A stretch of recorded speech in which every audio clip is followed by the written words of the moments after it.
अस्सलाम वालेकुम दोस्तों। मैं Mohammad Fawad Mirza, CEO and founder at Saba soft.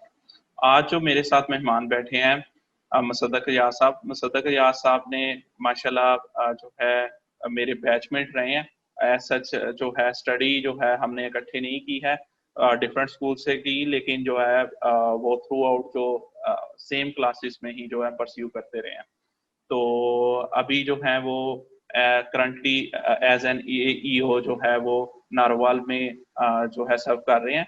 तो बाकी की कहानी जो है वो मुसद्दक साहब से ही पूछते हैं। तो मुसद्दक साहब थोड़ा सा अपना बता दें, अपना एक तो एजुकेशनल बैकग्राउंड और एईओ की जॉब पे आप कैसे लैंड हुए। जी वहाब साहब मेरी पैदाइश हुई थी 1989 में।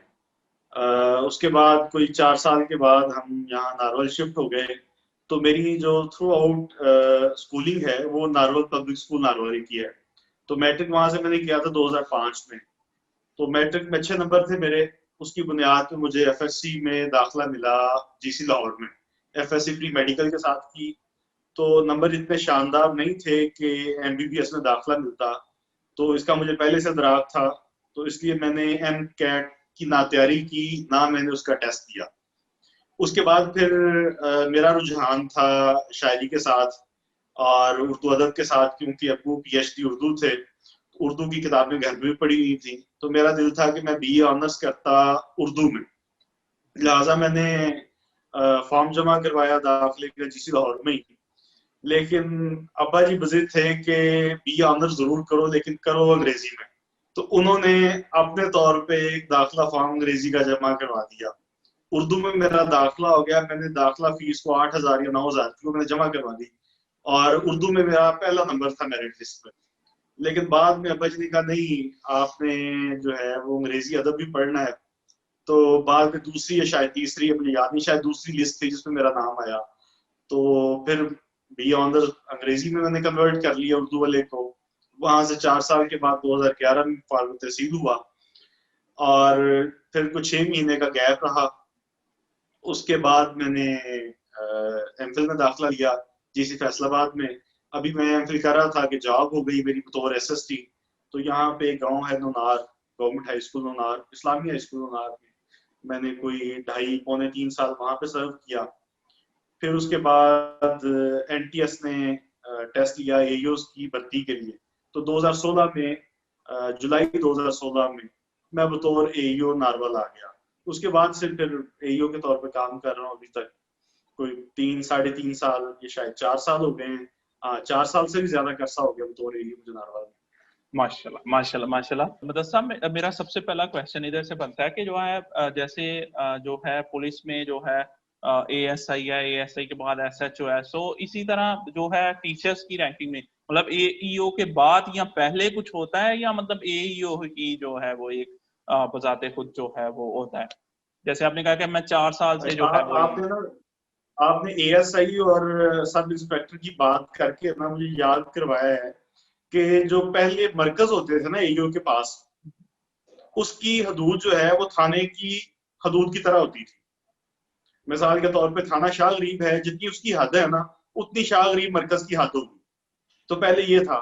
अब चूंकि मरकज छोटे हो गए हैं, तो उनकी जो बाउंड्रीज हैं वो भी श्रिंक कर गई हैं, छोटी हो गई हैं। अच्छा, एयू ऐसे है कि एयू बेसिकली एसएसटी होता है। 16 स्केल का ये ऑफिसर है।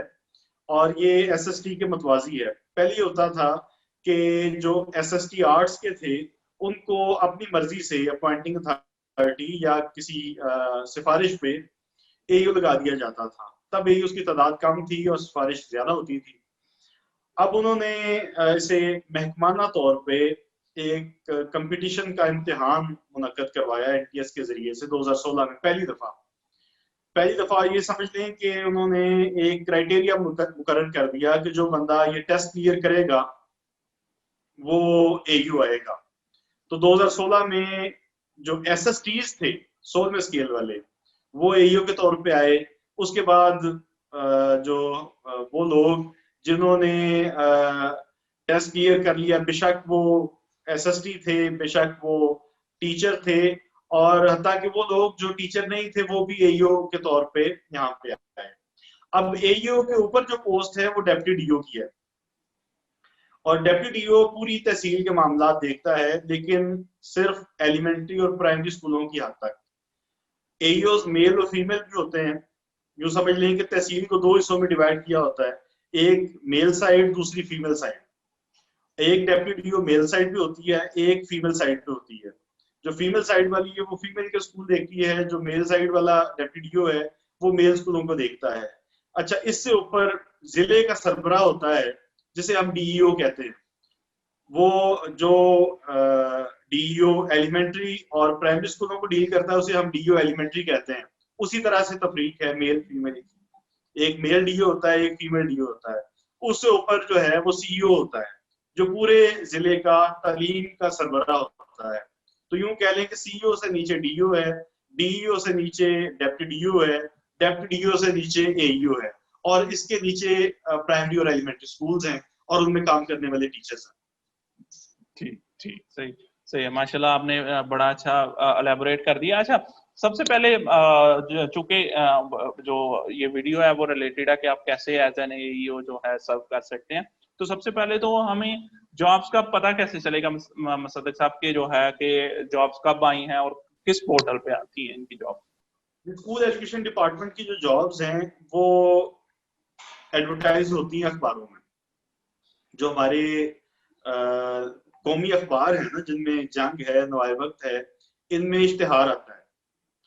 और चूंकि जो जॉब्स हैं एईओ की, एसएसटी की और ईएसटी की और पीएसटी की, ये कॉन्ट्रैक्ट पे चूंकि भर्ती किए जाते हैं, उनके नाम ईएसई, एसईएसई और एसएसई होते हैं। चूंकि जॉब्स कॉन्ट्रैक्ट पे आती हैं, इनके वो डेजिग्नेशन चेंज कर दिए जाते हैं। तो ये जिले की सतह की पोस्टें हैं एईओ तक।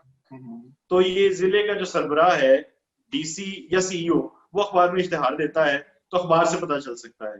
दूसरा ये कि जो पिछले 4-5 साल से चल रहा है वो ये है कि एनटीएस के जरिए से इम्तिहान लिया जा रहा है। तो लोग एनटीएस की वेबसाइट को रेगुलरली विजिट करें तो वहां से इंफॉर्मेशन मिल सकती है, अखबार पढ़ें उससे इंफॉर्मेशन मिल सकती है। तीसरा ये कि स्कूल एजुकेशन डिपार्टमेंट जब भी भर्ती करता है तो एक रिक्रूटमेंट पॉलिसी लेके आता है। तो आप स्कूल एजुकेशन डिपार्टमेंट की वेबसाइट भी देख सकते हैं, वहां से भी आपको आइडिया हो सकता है कि नई रिक्रूटमेंट पॉलिसी आ गई है, इसका मतलब है कि भर्ती का इश्तिहार आने वाला है। जो आखिरी भर्ती हुई है वो 2018 में हुई है। 2018 के बाद से अब तक एजुकेशन डिपार्टमेंट में किसी किस्म की कोई भर्ती नहीं हुई। जी, सही सही, यानी अच्छा अब उसके बाद 2018 के बाद जो है वो फर्दर कोई भर्ती नहीं अभी तक कोई नहीं हुई। 2018 लेकिन आपने अगर जाना है तो वो पोर्टल जो है वो एजुकेशन डिपार्टमेंट्स के उसमें जाके देख सकते हैं। एजुकेशन डिपार्टमेंट का एक तो ये कि जो एजुकेशन डिपार्टमेंट का पोर्टल है स्कूल एजुकेशन डिपार्टमेंट का, वहां पे पॉलिसी आ जाती है पहले भर्ती की। यानी कि 2018 में जो भर्ती हुई वो 2018 की रिक्रूटमेंट पॉलिसी के तहत हुई। और मेरी खुशकिस्मती ये है कि जो रिक्रूटमेंट पॉलिसी 2018 की बनी, उसकी जो बनाने वाली कमेटी थी, रिक्रूटमेंट की पॉलिसी बनाने वाली कमेटी, उसमें मैं भी शामिल था। माशाल्लाह, व्हाट एन अचीवमेंट। अच्छा जी जी जी, मुसद्दक साहब कुछ कहना चाह रहे थे आप? मैं ये कह रहा था, अच्छा उससे पहले जो भर्ती हुई 2017 में, उसकी भी पॉलिसी 2017 की आ गई। फिर 2016 की हुई, 2016 की पॉलिसी आई। फिर उससे पहले 2014 की पॉलिसी आई। फिर उससे पहले 2012 की थी। और इन पॉलिसियों में फर्क होता है। ठीक है, हर साल या हर दफा जो पॉलिसी आती है उसमें फर्क होता है। मिसाल के तौर पे जब 2016 में पॉलिसी आई एईओस के हवाले से, जैसे मैंने आपको पहले बताया कि पहले तरीका ये था कि एसएसटीज जो आर्ट्स के थे उनमें से किसी को सिफारिश पे या अपनी मर्जी से एईओ लगा दिया जाता था। लेकिन 16 की पॉलिसी में ये उन्होंने तय किया कि वो एसएसटीज जो इस काबिल हैं, जो इस टेस्ट को क्लियर करें। एक टेस्ट का इनेकाद किया गया 2016 में एनटीएस के जरिए से, लेकिन शर्त ये थी कि आप एसएसटी या एसएसई हो, 16वें ग्रेड के टीचर हो आप, तो आप एईओ के तौर पे आ सकते हैं। लेकिन बदकिस्मती से ये हुआ कि मेजॉरिटी लोगों की जो एसएसटीज थे वो टेस्ट में से फेल हो गए। चूंकि वो फेल हो गए तो जो सीटें थी वो खाली रह गई। फिर आप देखेंगे कि जो 2017 की पॉलिसी आई तो उसमें उन्होंने ये लाजमी करार नहीं दिया कि आप एसएसटी हो, इन सर्विस हो। उन्होंने कहा जी आप जॉब कर रहे हैं या जॉब नहीं कर रहे, जिस मर्जी ग्रेड पे हैं, आप अगर स्कूल एजुकेशन डिपार्टमेंट को बतौर एईओ ज्वाइन करना चाहते हैं तो आप हमारे साथ कंट्रैक्ट पे आएंगे और एग्रीमेंट साइन करेंगे। 2017 में ये हुआ। अच्छा, 2016 और 2017 की पॉलिसी में एक चीज ये मुश्तरक थी कि अगर बाय चांस जो मेल हैं वो एक तहसील में उनकी सीटें 4 हैं, तो मेल वहां से पास करते हैं 5 या 6 पास कर जाते हैं, 4 से ज्यादा पास कर जाते हैं, और फीमेल की सीटें 10 हैं और उनमें से सिर्फ एक कामयाब होती है, तो करेंगे ये कि एक फीमेल को फीमेल की सीट देंगे, जो 4 मेल हैं उनको मेल की सीट देंगे, जो बाकी 2 हैं उनको फीमेल साइड पे ले जाएंगे। लेकिन जो 2018 की पॉलिसी आई उसमें उन्होंने ये लिख दिया कि जो मेल स्कूल हैं उनके लिए मेल एईओ होगा और जो फीमेल स्कूल हैं या फीमेल मरकज हैं उनके लिए फीमेल एईओ होगी। तो ये हर साल पॉलिसी बदलती रहती है। मुमकिन है कि जो अगली पॉलिसी आए उसमें भी यही शर्त हो कि फीमेल मराकज के लिए फीमेल होंगी, मेल मराकज के लिए मेल होंगी। ठीक, सही सही सही। तो मुसद्दक साहब, आपने एक तो एईओ का बता दिया कि जो है ना कहाँ पे आप जॉब फाइंड आउट कर सकते हैं और पैटर्न क्या होता है इनको असाइन करने का। अच्छा, हाँ जी जी जी जी, पैटर्न पे बात नहीं की हमने भी ना। ठीक ठीक। नहीं नहीं, मतलब ये जो कि मेल्स और फीमेल्स की जो है कि हाँ, मतलब ये हाँ जॉब स्ट्रक्चर पे बात की हाँ थी, जी हाँ जी हाँ वैसे जी। ही हो। तो अभी अभी हम ठीक है, एक बंदा जो तैयारी करना चाहता है, एक तो उसको टेस्ट प्रिपरेशन कहाँ से करनी होगी और उसको टेस्ट के लिए क्वेश्चंस वगैरह जो है वो कहाँ से आते हैं, कौन कौन से सब्जेक्ट से आते हैं। आप कह रहे हैं कि इलेक्ट्रिकल इंजीनियर या कोई भी बंदा पास कर सकता है, तो वो कैसे पास कर ऐसे ही सकता है, उसके क्या क्या नॉलेज होना चाहिए, ये चीज।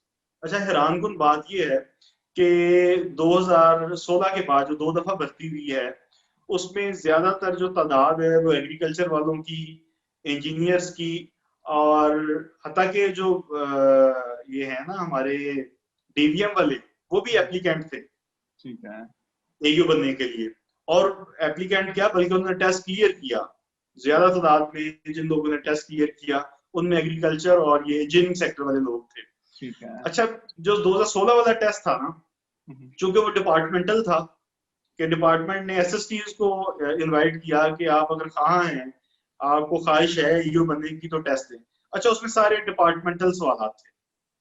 उसमें जो डिपार्टमेंट के रूल वगैरह हैं, जैसे पीडा है, उसके बाद सर्विस रूल्स हैं, या फिर जो हमारे हैं लीव रूल्स हैं, उनके हवाले से क्वेश्चंस आए थे। लेकिन जो अगली 2 भर्तियां हुई हैं उनमें कंटेंट के हवाले से सवाल आए हैं। जनरल नॉलेज का पोर्शन होता है इसमें, ऑलमोस्ट, अब मुझे एग्जैक्टली तो याद नहीं है, 10 से 15% जनरल नॉलेज का होता है, बाकी सब्जेक्ट वाइज है। इंग्लिश का पोर्शन है, उर्दू का है, मैथ का है और साइंस का है। और कुल मिला के ये 100 नंबर का इम्तिहान होता है। एनटीएस इसको कंडक्ट करती है। 100 नंबर का इम्तिहान होता है, एमसीक्यूज बेस्ड वो क्वेश्चंस होते हैं, और 2 घंटे का टाइम उसमें दिया जाता है। और लोग फेमिलियर हैं, चूंकि आजकल अनएम्प्लॉयमेंट बहुत ज्यादा है, एनटीएस के टेस्ट लोग या एनटीएस तर्ज के टेस्ट बहुत ज्यादा देते हैं, तो उन्हें पता है कि एनटीएस किस तरह से टेस्ट कंडक्ट करता है और टेस्ट को सॉल्व कैसे करते हैं। ठीक है, तो यानी जो जो एक नॉर्मल एनटीएस टेस्ट होता है वही जो है वो एप्लीकेबल होता है एईओ हाँ, के वही टेस्ट। पैटर्न वही है। लेकिन चूंकि मैंने आपको बताया ना सवालात की जो रेशो है कि जनरल नॉलेज के 15 या 20% के करीब सवालात होते हैं, ठीक है। बाकी जो है वो सब्जेक्ट वाइज है। चूंकि एईओ की जो जॉब है वो है प्राइमरी और एलिमेंट्री स्कूल से कंसर्न्ड है, तो जो सवालों के जो लेवल हैं वो भी एलिमेंट्री और प्राइमरी के होते हैं। तो अगर कोई तैयारी करना चाहता है तो उसे चाहिए कि चूंकि अंग्रेजी है, उर्दू है, मैथ है, साइंस है और जनरल नॉलेज है, ये 5 बड़ी कैटेगरीज हैं, तो इनका बेसिक नॉलेज उसे जरूर होना चाहिए। ये नहीं होना चाहिए कि आपको अंग्रेजी आती है, उर्दू, मैथ और रियाजी नहीं आता, तो आप एयू का टेस्ट अच्छे तरीके से नहीं कर सकते। मेरे एक टीचर थे जिस लाहौर में, अल्लाह उन्हें तरीके रहमत करे, अहमद रजा साहब थे वो, और हमें विजिटिंग में पढ़ाते थे वो। उन्होंने एक हमें ना अंग्रेजी में एक बात बताई। उन्होंने कहा जी, know everything about something and something about everything. तो ये एईओ पे लागू होती है। जिस बंदे ने एईओ का टेस्ट देना है उसे अपने सब्जेक्ट का जरूर पता हो, सब कुछ पता हो, लेकिन बाकी मज़ामीन का भी उसे थोड़ा बहुत जरूर पता हो। अगर वो एक सब्जेक्ट में माहिर है और बाकी तमाम मज़ामीन में वो कमजोर है, तो उसके लिए मुश्किल हो जाएगा टेस्ट क्लियर करना। अच्छा, मुसद्दक साहब मुझे बताइएगा कि रोल्स और रिस्पॉन्सिबिलिटीज क्या होती हैं जो है उसमें एईओ की जॉब में, और आया कोई इलेक्ट्रिकल इंजीनियर या मतलब कोई दूसरी फील्ड से आया हुआ ज़राअत या इससे, वो सेम किस्म की परफॉर्मेंस दे पाता है एईओ की जॉब में एज कम्पेयर टू टीचर, मतलब जो कि पहले से ही एजुकेशन डिपार्टमेंट से वाबस्ता है? ये बहुत अच्छा सवाल है आपका। पहले तो आपको बता दूं कि इसकी जॉब डिस्क्रिप्शन या इसकी रिस्पॉन्सिबिलिटीज क्या है। जैसा कि मैंने आपको बताया कि एयू की जो रिक्रूटमेंट पॉलिसी है बहुत साल चेंज होती रही है। इसी तरह से ये जो इनकी डिस्क्रिप्शन है जॉब की या जो रिस्पॉन्सिबिलिटीज है बेसिकली तो सेम रहती हैं ये, लेकिन थोड़ी बहुत इनकी जो है वो तब्दीली होती रहती है। मिसाल के तौर पे आज देखें, आज जो मेरा जो दिन गुजरा है, ऐसा दिन पहले नहीं गुजरा था, ना मैं कभी एक्सपेक्ट करता था। कोविड आया, कोविड ने सब लोगों को इफेक्ट किया है। अब ये एयू की रिस्पॉन्सिबिलिटी है कि उसने स्कूल में कोविड के हवाले से टेस्ट की सैंपलिंग करनी है, टेस्ट का सैंपल इकट्ठा करना है, उसे भिजवाना है डिपार्टमेंट के थ्रू, हेल्थ डिपार्टमेंट के थ्रू, और उसके अलावा जो एसओपीज मुरतब किए हैं गवर्नमेंट ने उसको इम्प्लीमेंट करना है। ये तो वक्त ही है और ये वक्त के साथ साथ चेंज होती रहती हैं। बेसिकली जो एयू की रिस्पॉन्सिबिलिटी है वो है कि इसने प्राइमरी और एलिमेंट्री स्कूल्स की इंस्पेक्शन, मॉनिटरिंग और मेंटोरिंग करनी है। यूं कह लें कि ये ऐसा एक किस्म का हेडमास्टर है जो एक स्कूल में नहीं जाता बल्कि 15 स्कूलों में जाता है, और ये कहीं पे भी हो तो 15 स्कूलों का या 14 स्कूल जितने भी उसके मरकज में हैं उनका रिस्पॉन्सिबल है हर लिहाज से। जो हेडमास्टर या टीचर स्कूल में हैं वो इसके मातहत हैं, सबॉर्डिनेट हैं, वो इसके साथ मुशावरत करके काम करते हैं। अब एईओ ने इम्प्लीमेंट क्या करवाना है? अब एईओ ने जितनी भी अथॉरिटी की तरफ से इंस्ट्रक्शंस आएंगी, डायरेक्शंस आएंगी, वो एईओ ने इम्प्लीमेंट करवानी है। मिसाल के तौर पे अब स्कूल कब खुलना है, कब बंद होना है, वो एईओ बताएगा। डिपार्टमेंट की इंस्ट्रक्शन आई है, वो कन्वे करेगा। स्कूल कैसे खुलना है, कैसे बंद होना है, उसके एसओपीज क्या होंगे, वो एईओ इम्प्लीमेंट करवाएगा। गवर्नमेंट ने कह दिया ऐसा होगा, एईओ उन अहकामात को इम्प्लीमेंट करवाएगा। सिलेबस कैसे पढ़ाया जाएगा वो एईओ इम्प्लीमेंट करवाएगा। उसके अलावा जो भी डायरेक्शन आती जाएंगी वक्त के साथ साथ वो इसे इम्प्लीमेंट करवाएगा। बेसिकली मैंने आपको बताया कि इसकी इंस्पेक्शन करनी है, मॉनिटरिंग करनी है, मेंटोरिंग करनी है। कोशिश इसने ये करनी है कि क्वालिटी ऑफ एजुकेशन को इंश्योर किया जाए, और अगर क्वालिटी ऑफ एजुकेशन टारगेट से नीचे है तो इसने कोशिश करके उसे ऊपर लेके जाना है। यानी कि इसका रोल जो है वो कोच का भी है, मेंटोर का भी है। एज अ टीम इसने तमाम स्कूलों को लेके आगे चलना है। ठीक ठीक। अच्छा, यानी कि कहने का मतलब ये है कि जैसे हुकूमत जो है वो जो है पॉलिसी जो है आपको देती है, और आप जो है पॉलिसी के एग्जीक्यूटर्स हैं, आगे जो है आपने जी, एग्जीक्यूट उसको करवाना है। एग्जीक्यूट करना है। बिल्कुल ऐसा ही है। ग्राउंड लेवल पे जो पॉलिसी इंप्लीमेंट होती है वो एयू के थ्रू होती है। एयू एक फील्ड ऑफिसर है, इसने विजिट करने होते हैं और इसी ने चेक करना है कि जो पॉलिसी गवर्नमेंट ने दी थी वो ट्रू लेटर एंड स्पिरिट में इंप्लीमेंट हो रही है कि नहीं हो रही। और इसकी रिस्पॉन्सिबिलिटी सिर्फ ये नहीं है कि इसने देखना है, इसने इंप्लीमेंट भी करवानी है। एज इट इज जैसी हदायत इसको आई है वैसे इसने ना सिर्फ पहुंचानी है बल्कि वो काम करवाना भी है इसने। जी जी, सही सही सही। मुसद्दक साहब माशाल्लाह ब्यूटीफुली सम अप हो गया। अच्छा, अगर एक एईओ है वो एसएसटी जी की अच्छा, जॉब। जी जी वाब साहब आपकी बात में काट रहा हूँ। जी जी जी आपने जी एक सवाल में दो बातें पूछी थी। जी। दूसरी बात आपने ये पूछी थी कि अगर कोई इलेक्ट्रिकल इंजीनियर या हाँ एग्रीकल्चर जी से ताल्लुक रखने हाँ वाला, जी हाँ जी हाँ जी, हाँ बिल्कुल वो मुझे बिल्कुल। याद आ गया। हाँ जी। पहले मैंने आपको बताया कि काफी ज्यादा तादाद में एग्रीकल्चरिस्ट और इंजीनियर जो हैं वो इस डिपार्टमेंट में हैं। अच्छा, शुरू में इनको काफी मुश्किलात आएंगी। जो एग्रीकल्चर वाले हैं या इंजीनियरिंग वाले हैं जिनका स्कूल एजुकेशन डिपार्टमेंट से कोई ताल्लुक नहीं है, मुश्किलात क्या पेश आएंगी कि इनको रूल्स का पता नहीं होगा, और जब रूल का पता नहीं होगा तो काम करने में दुश्वारी होगी। फिर करते ये हैं, चूंकि मेरा ताल्लुक जो है वो एयू बनने से पहले स्कूल एजुकेशन डिपार्टमेंट से था, रूल्स का मुझे आइडिया था, और दूसरा ये कि वाले साहब चूंकि एजुकेशन डिपार्टमेंट से थे, उनसे मैंने काफी कुछ सुना हुआ था, सीखा भी है। तो जो ऐसे लोग हैं जो डायरेक्ट एयू आ जाते हैं और स्कूल से उनका लिंक नहीं होता, तो फिर गाइडेंस लेते हैं, पुराने एयूज जो हैं उनको हेल्प आउट करते हैं, कहीं पे भी उन्हें मसला हो उनसे मशवरा कर लेते हैं कि भाई मुझे फलां फलां लेटर आया है या फलां डाक है, उसमें मैंने कहाँ पे साइन करने हैं, किस तरह से इंफॉर्मेशन देनी है, किसको मैंने एड्रेस करना है, लेटर का फॉर्मेट क्या होता है, डायरी कैसे लगाते हैं, डिस्पैच कैसे, तो वो गाइडेंस उसको मिल जाती है। लेकिन आगाज में मुश्किल जरूर पेश आती है। ठीक ठीक, हमारे सही है। साथ ही काम करने वालों में अक्सर एग्रीकल्चर वाले हैं, तो अब बिल्कुल बेहतरीन काम कर रहे हैं। सही सही, यानी माशाल्लाह वो आते, चाहे उन्हें ना भी पता हो तो पुराने या जो भी मतलब उस पे पहले से काम कर रहे हैं वो जो सिंक करवा सीनियर्स देते हैं, हैं। सीनियर्स हेल्प आउट कर देते हैं, मदद मिल जाती है और उन्हें काम का पता चल जाता है। ठीक ठीक ठीक, माशाल्लाह देखो माशाल्लाह। वक्त तो लगता है ना, किसी काम को भी सीखने में वक्त तो लगता है। हाँ जी हाँ जी, बिल्कुल बिल्कुल, तो इसमें कोई शक। वक्त के साथ वो मसला कोई नहीं रहता उन्हें बाद में, आगाज में परेशानियां होती हैं उनके लिए। ठीक ठीक, माशाल्लाह, समझ गया मैं बिल्कुल। अलबत्ता वो लोग जो पहले से टीचर हैं उन्हें आइडिया है, उन्हें आइडिया होता है कि एईओ की रिस्पॉन्सिबिलिटी क्या है, उनका बिहेवियर। देखिए ना, एईओ का जो सबसे जो कह लें कि जो बड़ी खसूसियत है जो उसमें होनी चाहिए, वो उसका बिहेवियर है, क्योंकि इसका फील्ड का काम है और उसमें इंटरेक्शन बहुत ज्यादा है, तो बिहेवियर बहुत मैटर करता है। तो अगर आप पहले से टीचर रहे हैं तो आपको पता होता है कि एईओ इस तरह से बिहेव करे तो वो आपको नागवार गुजरता है, इस तरह से बिहेव करें तो आप जो है वो खुश हो जाते हैं। तो फिर जब आप एईओ बनते हैं तो आप कोशिश करते हैं कि किसी के साथ ऐसा कलाम या ऐसी गुफ्तगू, ऐसी बात ना की जाए जो किसी का दिल दुखाए, तो आप अवॉइड करते हैं। तो इसलिए जो न्यू कमर होता है, जिसको आइडिया नहीं होता पहले, या जिसने देखा नहीं होता काम को, उसके लिए मुश्किल होती है।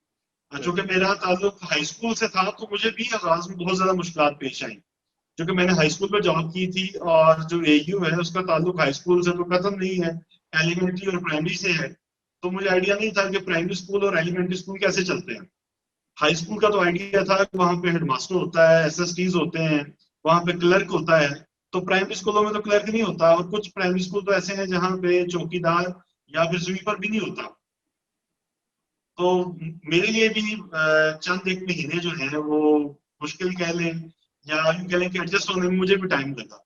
तो इसी तरह से जो एग्रीकल्चर वाले हैं उनको जरा थोड़ा सा ज्यादा लग जाता है टाइम, क्योंकि उन्होंने स्कूल में नहीं पढ़ाया होता है, इनका इंटरेक्शन कम होता है ईओ के साथ, या फिर डिपार्टमेंट के कोलीग्स के साथ कम होता है इंटरेक्शन।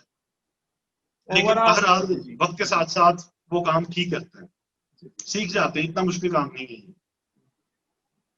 यानी ओवरऑल सिमेट्रिकली जो इसको अगर करें तो वो यही है कि जो है ना मतलब जो एजुकेशन डिपार्टमेंट के उनके लिए बनिस्बत इजी होता है, जो दूसरे डिपार्टमेंट से आए होते हैं उन्हें तो ऐसे ही थोड़ा मुश्किल होता है, लेकिन लर्निंग का अगर फोकस हो तो अल्टीमेटली वो सीख ही जाते हैं चीजों को के क्या। जी जी बिल्कुल सीख जाते हैं। कोई इतना कह लें कि ये कोई इतनी मुश्किल थ्योरी नहीं है कि जिसको आप समझ ना पाए।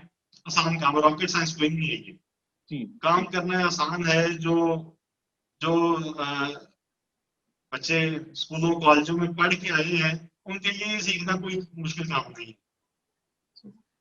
इसी से नेक्स्ट क्वेश्चन जो है मुसद्दक साहब जो मेरे माइंड में आता है वो ये है कि आया एक एईओ एसएसटी ट्रांसफर हो सकता है। अब जो एजुकेशन डिपार्टमेंट से आया ही नहीं था तो वो एसएसटी आया बन सकता है, और अगर कोई बन सकता है तो वो किस बुनियाद पे बन सकता है, और कोई नहीं बन सकता तो वो किस बुनियाद पे नहीं बन सकता है। अरे बड़ा ये ना आपने बड़ा वैलिड क्वेश्चन पूछा है। अच्छा, इस वक्त तक जब हम बात कर रहे हैं आज, अभी तक एयू का अलग कैडर कोई नहीं है। एईओ ये का, जो एयूज हैं, एयू का अलग कैडर कोई नहीं है। ठीक है ऐसे है। यूं समझ लें कि एयू जो है वो एसएसटीज ही हैं, अभी तक एसएसटीज हैं। अच्छा, जो 2016 में एयूज आए थे, वो चूंकि एसएसटी थे और ट्रांसफर होके आए थे, ट्रांसफर होके वो एयू बने थे। 2016 में जो एसएसटी से एयू आए थे वो थ्रू ट्रांसफर आए थे, उन्होंने कोई एग्रीमेंट साइन नहीं किया, सिर्फ एक ट्रांसफर लेटर था जिसके जरिए उन्होंने ज्वाइन किया। अब जो हमारा जिला है नारवल, इसमें 13 लोग ऐसे थे जो थ्रू ट्रांसफर एयू बने थे। तो 13 में से शायद एक ने ज्वाइन नहीं किया। अलबत्ता उन 13 में से 2 खवातीन थी जो एसएसटी से एयू आई थी, और वो दोनों खवातीन ट्रांसफर करवा के बतौर एसएसटी काम कर रही हैं। ठीक, सही, यानी आप ट्रांसफर कर सकते हैं जो तो है इसका। उनके लिए तो मुश्किल नहीं है। अब दूसरा ये कि जो 2017 में आए, क्योंकि तब भी कैडर तो अलग कोई नहीं था, हालांकि उन्होंने इनिशियल रिक्रूटमेंट कर ली एयू की। सर्विस स्ट्रक्चर के हवाले से तो ऐसा नहीं है। सर्विस स्ट्रक्चर तो यही कहता है कि एसएसटीज में से एयू आएंगे। चलो इन्होंने पॉलिसी बना ली, तो पॉलिसी के जरिए से एयू डायरेक्ट सेलेक्ट हो गए, लेकिन उन्होंने उनके एग्रीमेंट लेटर पे SSE एयू लिख दिया। ये है SSEs एयू के तौर पे काम करेंगे। उनमें से भी एक को मैं जानता हूँ जो हमारे जिले से नहीं है, किसी और जिले से है। उनकी ट्रांसफर बतौर एलिमेंट्री हेड टीचर, बतौर SSE वो हुई है। तो ये हो सकती है, बिल्कुल हो सकती है। हाँ, अलबत्ता जो 2018 में आए हैं उनके जो एग्रीमेंट लेटर है उस पे सिर्फ एयू लिखा हुआ है, SSE नहीं लिखा हुआ। लेकिन ये वक्त डिटरमिन करेगा कि अगर तो एसएस ईज के साथ इनका कैडर या SSTs के साथ इनका कैडर रहता है तो फिर तो ये ट्रांसफर इन एंड आउट हो सकते हैं। लेकिन अगर कैडर चेंज हो जाता है तो फिर तो ट्रांसफर करवाना उनके लिए मुश्किल हो जाएगा जो डायरेक्ट रिक्रूट हुए हैं। अलबत्ता वो SSTs जो एयू के तौर पे ट्रांसफर के जरिए से आए हैं उनको शायद ऑप्शन मिले कि आप अगर एयू रहना चाहते हैं तो रहें, अगर आपका दिल करता है बतौर SST जाने का तो आप जा सकते हैं। लेकिन अभी तक इनका कैडर ज्यादा कोई नहीं है। अभी SSTs के साथ सीनियरिटी लिस्ट है एयूज की, और सीनियरिटी लिस्ट होती उनकी है जो परमानेंट एम्प्लॉय होते हैं। तो परमानेंट एम्प्लॉय वही हैं एजुकेशन डिपार्टमेंट में SSTs जो 2012 में भर्ती हुए थे SSEs, और 2012 का जो SSE है या SST जो बन गया था वो एयू अपनी सीनियरिटी लिस्ट जो है वो SSTs के साथ शुमार करता है। तो इसलिए वो तो SST है बेसिकली। तो बाकी जो है उनका मैंने आपको बता दिया कि एक बंदा जिसको मैं जानता हूँ, जिसने रिसेंटली कोई 2 महीने के करीब हुए हैं, उसने एयू से बतौर SSC एलिमेंट्री स्कूल में उसने ट्रांसफर करवाई है। तो ऐसा मुमकिन है, पॉसिबल है, ऐसा बिल्कुल ऐसा हो सकता है अगर कोई करवाना चाहे। ठीक। अच्छा अच्छा, लास्ट में मुसद्दक साहब जो है कोई एडवाइस देना चाहते हो कि एईओ की जॉब किन लोगों के लिए मतलब किन लोगों की नेचर से मिलती है, कि मतलब होता है ना हर बंदे की नेचर होती है, किसी की नेचर होती है कि बस मैं क्लास में बैठूं और मैं बच्चों को पढ़ाऊं, कईयों की नेचर होती है मतलब कि मूवमेंट करूं या मैनेजमेंट करूं। तो ओवरऑल ऑब्वियसली है तो मैनेजमेंट की ही है नौकरी, लेकिन मतलब किस तरह के बंदे जो है वो एंजॉय करते हैं, आप ऑब्वियसली आपके हल्का अहबाब में होंगे, कुछ बंदे नहीं भी शायद इस जॉब को इतना एंजॉय कर रहे होंगे और कुछ एंजॉय कर रहे होंगे, तो और अच्छी तरह परफॉर्म कर पा रहे होंगे, क्योंकि अल्टीमेटली बंदा अपने 25-30 साल ये काम करना है तो मुश्किल तो हो गई कि मतलब अगर एक बंदा उसको जो है वो बिल्कुल सीरियसली नहीं ले पा रहा है या उसको लग नहीं रहा कि ये मेरी जो है नेचर से जो है वो सिंक कर रही है, तो इसके लिए आपके ख्याल में किस तरह के बंदे जो है वो प्रेफर्ड है?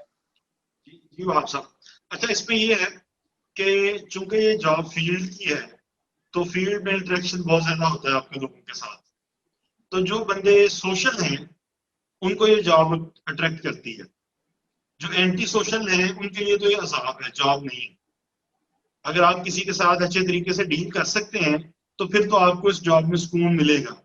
और अगर आपका बिहेवियर और आपका जो एप्टीट्यूड कहें, अगर आपका एप्टीट्यूड ऐसा नहीं है कि आप लोगों के साथ घुल मिल सकते हैं, बात कर सकते हैं, उनके मसाइल आप सुन सकते हैं, उनका हल भी आप कर सकते हैं, इसको बर्डन महसूस नहीं करते, तो फिर तो आप इसको एंजॉय करेंगे।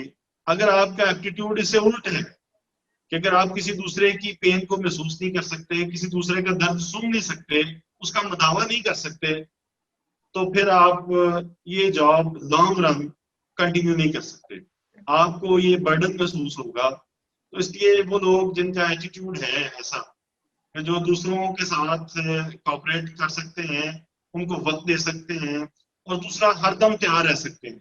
एयू की जॉब ऐसी है कि किसी वक्त भी कोई भी आफत आती है, जैसे समझ लें कि आर्मी हमारा डिपार्टमेंट ऐसा है कि कोई भी आफत आती है तो हम आर्मी को कॉल आउट करते हैं। तो स्कूल एजुकेशन डिपार्टमेंट में कोई भी मसला होता है तो एयू को उसमें जरूर शामिल किया जाता है उसके हल के लिए। सही, तो किसी यानी चीज कि को इन्फोर्स करना है, एयू है, तो आप अगर रिलैक्स रहना चाहते हैं और चाहते हैं कि आपको जो है वो ऑफिस आवर्स के बाद तंग ना किया जाए, तो एयू होते हुए आप ऐसा नहीं सोच सकते। ठीक है, तो ये इसलिए आपको हर वक्त तैयार रहना पड़ता है। जो एक्टिव लोग हैं उनके लिए ये जॉब जन्नत है, और जो लोग एक्टिव नहीं हैं, पैसिव हैं, तो वो इस जॉब में आके इजी फील नहीं करेंगे। ठीक। और दूसरा ये कि ये जॉब जो है, मैंने ये आपको पहले बताया कि एसएसटी के रैंक के लेवल की है, लेकिन इसमें जो पे है वो एसएसटी से कहीं ज्यादा है। जो एयू की पे है उसमें 25,000 पर मंथ का अलाउंस है, तो ये एक हैंडसम अमाउंट है। तो अगर आपकी जो सर्विसेज हैं वो ज्यादा हैं, तो उसके बदले में आपको तनख्वाह भी ज्यादा मिल रही है, तो इसलिए इंसान कंपनसेट वो हो जाता है। तो इस एतबार से ये जॉब जो है वो सेटिस्फाइंग भी है। अगर आपकी तनख्वाह अच्छी हो तो आप मेंटली सेटिस्फाइड होते हैं। इसलिए जितना आप वर्क करते हैं उसका मुआवजा आपको उतना ठीक ठाक मिल जाता है। माशाल्लाह, यानी कि आपके ख्याल में एक बंदा सोशल है और जो है वो थोड़ा हैंडसमली अर्न भी करना चाहता है, मतलब रिगार्डिंग जो है एजुकेशन डिपार्टमेंट, तो उसके लिए उसके लिए अच्छी बड़ी अपॉर्चुनिटी अच्छी है। अपॉर्चुनिटी है। ठीक, सही है। अच्छा अच्छा मुसद्दक साहब, माशाल्लाह आपने ओवरऑल जो है वो सारा ही जो है समराइज कर दिया। तो जो है मतलब इसमें सबसे पहले जो एक चीज है जो ऑब्वियसली टेस्ट के एतबार से है, तो टेस्ट की तैयारी के लिए कोशिश करें कि एनटीएस के जो वो पास पेपर्स हैं उसको देखें और उसके हिसाब से जो है वो जी, देखें। वो मेरा ख्याल है कि अगर ऑनलाइन सर्च किया जाए तो एनटीएस के पैटर्न पे एयू के टेस्ट मिल सकते हैं आपको ऑनलाइन, उनको देखें। दूसरा, कम से कम जो हमारी दरसी कुतब है ना, अंग्रेजी, उर्दू, इस्लामियात, मुतालिया पाकिस्तान, साइंस और रियाजी वगैरह की, ये दरसी कुतब मैट्रिक तक जो टेक्स्ट बुक पढ़ाई जाती हैं, उनमें से गो थ्रू हो जाएं आप। उसके अलावा जनरल नॉलेज है। माशाल्लाह, बहुत शुक्रिया मुसद्दक साहब, आपने अपना कीमती वक्त जो है हमारे लिए निकाला। तो नाज़रीन, अगर आप मोस्ट प्रॉब्ली आपके जो है बेसिक क्वेश्चंस जो है मैंने कवर कर दिए होंगे। अगर इसके अलावा भी कोई क्वेश्चन हो तो कोशिश करिएगा कि आप वीडियो के कमेंट में दें। मुसद्दक साहब जो है ऑब्वियसली यही हैं, तो जैसे उन्होंने बताया कि जॉब की रिक्वायरमेंट बड़ी हेक्टिक है, मैं कोशिश करूंगा कि अगर कोई क्वेश्चन बार रिपीटेडली आ रहा है तो मैं उनके पास ऑन कर सकूँ और वो अपना कीमती वक्त निकाल के आपका जवाब दे सकेंगे। बाकी इसके अलावा अगर आपको वीडियो पसंद आई हो तो लाइक करें, इस जो है चैनल को सब्सक्राइब करें और जो है बेल के बटन पे क्लिक कर दें ताकि आपको मजीद जो है वीडियोस की नोटिफिकेशन मिलते रहें। बाकी हमारे साथ जुड़े रहने के लिए और बार बार इस चैनल पर आने के लिए मोहम्मद वहाब मिर्जा आपका तहे दिल से शुक्रगुजार। अल्लाह हाफिज। पाकिस्तान जिंदाबाद।